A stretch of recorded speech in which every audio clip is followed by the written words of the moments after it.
Anthropocène, intersectionnalité, décroissance, modélisation, ce jargon vous dit quelque chose bien sûr. Mais parfois, nous utilisons ces mots sans bien savoir ce qu'ils veulent dire. Dans les mots de la science, on revient donc sur l'histoire et le sens de ces mots-clés, avec des chercheuses et chercheurs capables de nous éclairer. L'épisode du jour est dédié au care. Et oui, pour une fois, notre mot-clé est en anglais. Nous allons revenir sur les raisons de cette facilité de langage. Care, ça veut dire soin, sollicitude, ça veut dire attention à l'autre. C'est toute une philosophie de vie, une philosophie politique que ce mot désigne. Pour nous en parler, nous recevons la philosophe Sandra Laugier, rattachée à l'université Paris 1 Panthéon-Sorbonne. Sandra Laugier, bonjour. Bonjour. Vous êtes l'une des principales chercheuses françaises à avoir développé en France le champ d'études du care au cours des 20 dernières années. Alors, qu'est-ce que ça veut dire exactement, le care, et pourquoi a-t-on besoin d'un mot anglais? Alors, c'est un mot anglais, mais c'est un mot tout à fait ordinaire. Ça n'est pas un mot technique comme intersectionnalité, par exemple. C'est un mot de tous les jours, mais qu'on a besoin d'utiliser parce que, en réalité, il n'y a rien en français qui corresponde à ce terme exactement. On peut le traduire, mais il n'y a pas d'équivalent. C'est vraiment un terme qui se trouve dans le dictionnaire des intraduisibles aussi de la philosophie de Barbara Cassin. Et donc, care, c'est évidemment le souci des autres. On parle de care about, de se soucier d'eux, mais il y a aussi take care, qui veut dire s'occuper d'eux, donc ça renvoie aux soins dont vous parliez. Le care, c'est à la fois un souci, une attitude, une disposition par rapport à autrui. Par exemple, être caring, c'est aussi avoir une attitude tout simplement gentille, attentive à autrui, donc c'est l'attention. Et puis, c'est aussi tout simplement un travail, tout un ensemble d'activités qui relèvent donc du care work, c'est le taking care of. Donc, je suis désolée, il y a toute une grammaire de l'anglais, il n'y a pas que le terme qui est intraduisible, mais c'est vraiment toutes ces façons de se déployer et c'est le seul terme donc, qui renvoie à la fois à une attitude morale et à tout un champ d'activités. L'éthique du care, eh bien, ça consiste à mettre tout ça ensemble, à voir finalement ce qu'ont en commun les sentiments de care, les activités, le travail de care, à pas finalement avoir tout ça dans des boîtes séparées, mais vraiment essayer de voir ça comme un tout. Pour appuyer vos propos, je souhaitais qu'on entende Joan Tronto, politiste américaine qui a écrit, théorisé sur l'éthique du care dans les années 90. Comme nous l'avons écrit avec Bernice Fischer en 1990, je cite, « Au niveau le plus général, nous suggérons que le prendre soin soit considéré comme une activité générique qui comprend tout ce que nous faisons pour maintenir, perpétuer et réparer notre monde, de sorte que nous puissions y vivre aussi bien que possible.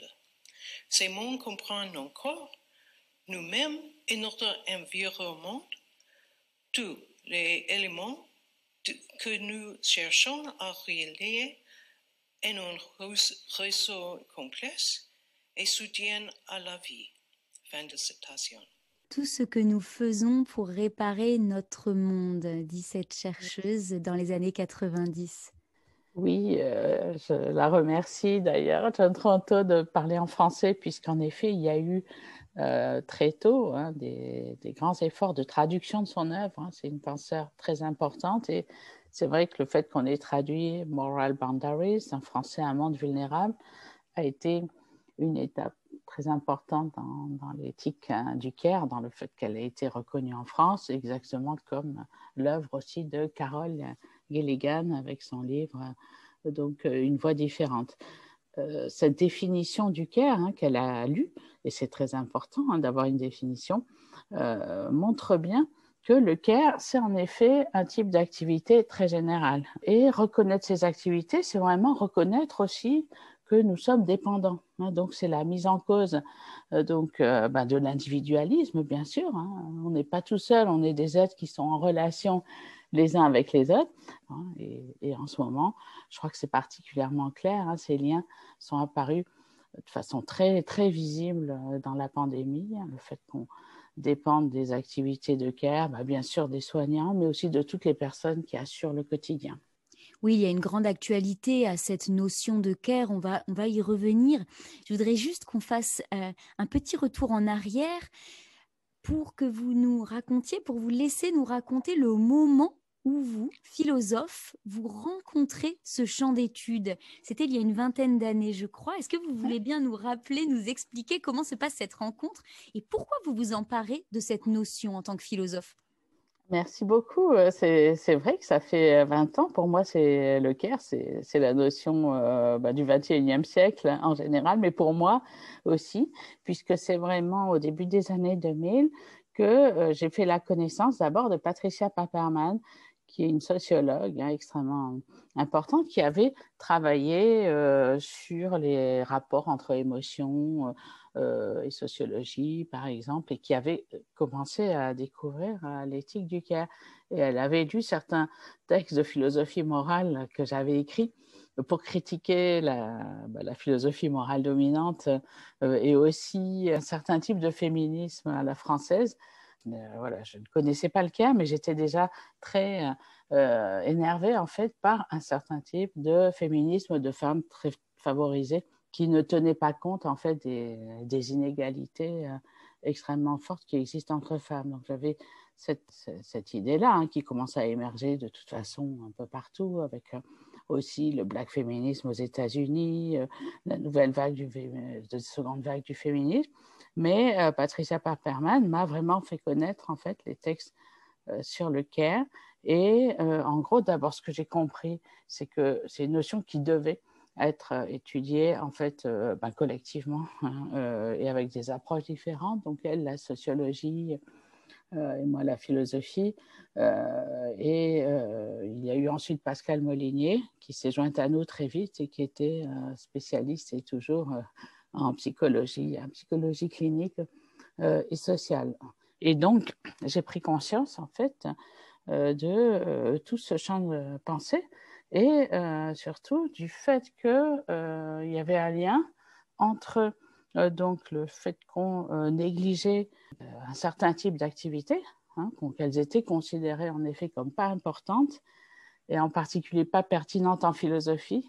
Et je ne comprenais pas pourquoi les activités quotidiennes, les activités des femmes étaient très rarement considérées comme pertinentes moralement.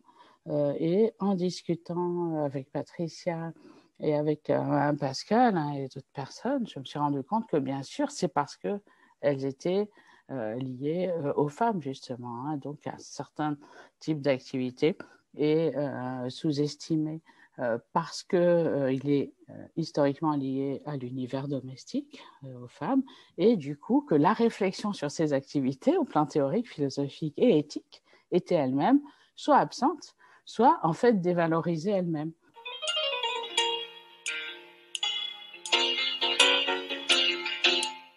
Maintenant, à hauteur de chercheuse, de chercheur, est-ce que vous voulez bien nous expliquer comment, quotidiennement, comment on travaille sur le care? Qu'est-ce qu'on regarde sur le terrain?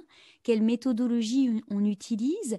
Et puis, exemple à l'appui, si vous le souhaitez, quels travaux on produit, puisqu'on parle là depuis tout à l'heure de métier, mais aussi d'attitude. On les a très bien compris. Maintenant, voilà, quel genre de travaux on produit sur ces attitudes et ces métiers quand on s'inscrit dans le champ du care? Alors moi, mon approche était philosophique. C'est vrai que je n'étais pas du tout sur le terrain. C'est pour ça que j'ai trouvé extrêmement précieux de travailler avec des personnes qui, justement, allaient sur le terrain. Alors, non pas que je sois là à profiter des travaux des autres, être bien tranquille, puisqu'on est constamment en discussion. Mais c'est vrai que ce qui m'intéressait, moi, c'était vraiment, dans mon domaine, d'essayer de transformer, en fait, la vision habituelle de l'éthique. Pour moi, le care, c'est révolutionnaire, c'est extrêmement transformateur, puisque bien sûr, on ne va plus du tout en fait, voir l'éthique de la même façon, dès lors qu'on considère que l'éthique, ça ne va pas être l'objet justement de débats et de théories seulement, mais que ça va être aussi produit par ces personnes, les personnes qui font ce travail. Et donc, l'idée du care, c'est vraiment l'idée d'une morale différente qui va être considérée parfois comme on dit beaucoup en France, nunus ou trop sentimentale, parce que donc elle serait féminine, donc l'attention à autrui, et qui en réalité doit devenir centrale. Et donc, du point de vue du terrain, c'est vrai que j'ai été extrêmement impressionnée par des terrains qu'ont fait mes collègues, justement, Pascal Molinier, Patricia Paperman, par exemple. Ce sont les premières qui sont intéressées, alors pas seulement au travail immédiat de care dans les hôpitaux ou les institutions, mais aussi, par exemple, une enquête qu'elles avaient faite dans une association qui s'occupait de relais, c'est-à-dire, en fait, de porter secours pendant quelques jours aux personnes qui sont des pourvoyeurs de care informels, par exemple, un mari qui a une femme Alzheimer, je prends dans ce sens-là parce que c'est une situation où se trouvent beaucoup d'hommes, puisque la majorité des malades sont des femmes, et donc elles sont intéressées au fonctionnement de ces associations qui proposent de l'aide ponctuelle quelques jours à ces hommes ou aux enfants de ces personnes. Et je crois que c'est vraiment très typique du travail qu'on peut faire dans le care, puisque c'est pas seulement donc les gens qui sont immédiatement dans les professions de care, mais c'est aussi tout cet univers du care où il y a des aidants informels, où il y a des aidants payés et où il y a aussi, heureusement, un monde associatif aussi qui contribue beaucoup à ce qu'il y ait une texture de care. Une autre enquête dont j'ai beaucoup discuté avec Pascal Molinier, c'est une enquête sur les femmes de ménage, et en particulier, ça va vous amuser, c'est les féministes qui ont des femmes de ménage. Parce que c'est vrai que malheureusement, le travail domestique, et c'est ça quand même l'importance de l'éthique du care, c'est que le travail domestique a été assuré donc pendant des décennies au moins par des femmes à la maison. Et de fait, une partie de la libération des femmes a été de ne pas vouloir assurer ces tâches, puisque c'était évidemment extrêmement injuste. Mais un des constats aussi de l'éthique du care et de tous ces spécialistes, c'est que le travail, malheureusement, n'a pas disparu et que les hommes n'ont pas pris en fait leur part de ce travail. Ils en font même, d'après les statistiques, encore moins qu'avant. Donc, qui fait ce travail? C'est d'autres femmes. Et donc, il y a vraiment cette structure. Et je pense que l'éthique du care ouvre les yeux, en fait, sur cette structure, quand même, qu'on voudrait dire d'exploitation. Sauf qu'après tout, ce n'est pas non plus la faute des femmes qui emploient des femmes de ménage.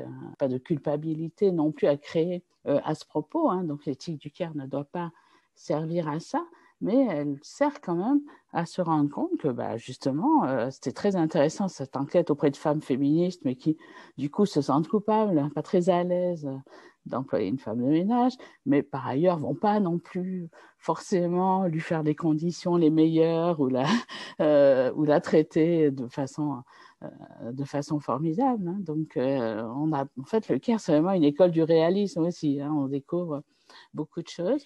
À vous écouter, je repensais également, j'ai envie de le citer, aux travaux d'Arlie Hochschild, justement, cette chercheuse américaine, effectivement, qui a aussi beaucoup apporté à la connaissance de la manière dont les femmes ont pu déléguer le soin des enfants à d'autres femmes, et le plus souvent des femmes racisées. Donc il y a une chaîne comme ça de répartition inégale du travail des soins. Je voulais en effet mentionner l'importance de ce travail-là, notamment l'ouvrage Global Woman, où il y a justement cette étude de la circulation du care, que ce soit par les nounous, mais également les prostituées, il y a aussi qui peuvent être considérées comme du care. Et ce que décrit Arlie Hochschild, c'est-à-dire ces chaînes, comme vous disiez, ces chaînes invisibles du care, c'est un travail extrêmement important, et qui est cruciale aujourd'hui, hein, puisqu'elle met en évidence, de toute façon, cette circulation des femmes. Hein, c'est les femmes qui sont en réalité maintenant les plus nombreuses pour la migration, pour le travail. Hein. C'est un tournant qu'il y a eu justement dans les années 2000, hein, et c'est quand même un phénomène très important. Et donc toute la force de travail des femmes du Sud qui est effectivement mise au service des familles et des femmes aussi du Nord. Je crois que c'est un phénomène quoi j'ai été extrêmement sensible depuis le début et qui n'est pas forcément suffisamment connu et qu'on ne met pas suffisamment en lien avec tout ce qui est vraiment révélé aujourd'hui. Tout le monde se rend compte, par exemple, de l'exploitation des ressources naturelles des pays du Sud, hein, avec ce qu'on appelle l'extractivisme, hein, le fait qu'on ait quand même de longue date à la fois pollué ces pays, mais pris leurs ressources minières, etc. Et ce que dit Hochschild, c'est qu'on prend à la fois en fait des ressources naturelles, mais des ressources humaines aussi. C'est-à-dire que ce à quoi on assiste aujourd'hui, c'est en fait l'exploitation aussi de ces populations à qui on va enlever des ressources de care, qui se retrouvent avec moins de care, puisque ces femmes qui viennent travailler en France, c'est des femmes qui souvent doivent laisser leur famille en fait, et leurs enfants dans leur pays et vont du coup travailler en France ou ailleurs, hein, puisque chaque pays a justement son pays d'extraction de ressources où ils recrutent ces personnels de care, et c'est peut-être le déséquilibre et l'injustice globale les plus importants auxquels on assiste aujourd'hui. Je voudrais enfin vous faire écouter un extrait d'un reportage du site Reporter sur le mouvement de grève des femmes de chambre de l'Ibis Batignolles à Paris, qui a commencé en juillet 2019. Ces femmes, employées par un sous-traitant de la chaîne hôtelière, demandent depuis plus d'un an de bien meilleures conditions de travail, parce qu'à ce stade, leur activité au service des autres leur abîme, leur détruit le corps. On les écoute. On a 17 minutes par chambre, mais c'est peu. Parce que 17 minutes, donc ça veut dire que je dois travailler comme un robot. Parce que je ne peux pas, en 17 minutes, je peux faire quoi? Je ne peux rien faire en 17 minutes. Donc 17 minutes pour nous, c'est une pression incroyable. Donc à la fin, on a les canals carpiens, on a des épaules déboîtées, on a mal au dos, on a mal aux pieds. Le médecin de travail nous avait mis inapte de ne pas faire assez de chambres vu nos états de santé, les radios qu'elle a vues, les IRM, les échographies, qui nous interdisaient de faire plus de chambres. Donc, vu qu'on est malade. Et c'est un métier qui détruit beaucoup et les gens profitent de ce système-là pour nous abîmer le corps.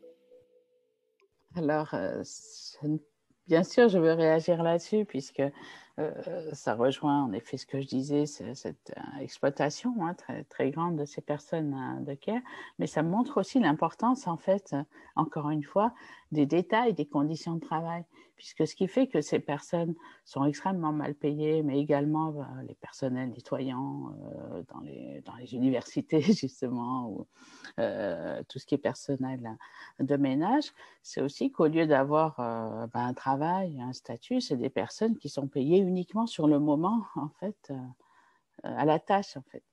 Et c'est cette parcellisation du travail de care qui fait que, évidemment, les personnes qui l'accomplissent sont toujours extrêmement mal payées puisqu'elles vont travailler, je ne sais pas, de 8 à 9 ou effectivement 17 minutes par-ci, par-là, et puis ensuite rien pendant toute une période où elles ne seront pas rémunérées, et puis elles devront, comme les auxiliaires de vie à domicile, faire passer beaucoup de temps entre leurs différentes missions. Et ça, c'est très caractéristique du travail de care, ce côté absolument dispersé, qui fait que les personnes peuvent être extrêmement chargées de travailler de 7 heures du matin à 9 heures du soir et pourtant gagner très très peu. Elle est éminemment politique, l'éthique du care. Il y a bien un enjeu, vous l'avez dit dès le début de l'entretien, qui est quand même d'avoir un impact politique, d'avoir un impact philosophique et même moral. Et ainsi de façonner des politiques publiques un peu plus justes. Est-ce que vous pouvez nous expliquer avec vos mots quel est le message politique issu de l'éthique du care? C'est ce qu'avait voulu faire John Tronto, justement, c'est dire que l'éthique du care devait passer en fait du stade de la réflexion en philosophie morale à vraiment une politique transformatrice qui mette le care donc, au centre de la société, puisque c'est ce que tout le monde reconnaît comme le plus important. Quoi de plus important pour nous de savoir qui va s'occuper des parents, des enfants ou de nous quand on sera incapable. Et pourtant, c'est ce qui est considéré comme le moins important et ce qui est le plus mal payé. Donc, on est dans une contradiction. Et donc, le care, c'est même pas une politique, c'est une forme d'évidence.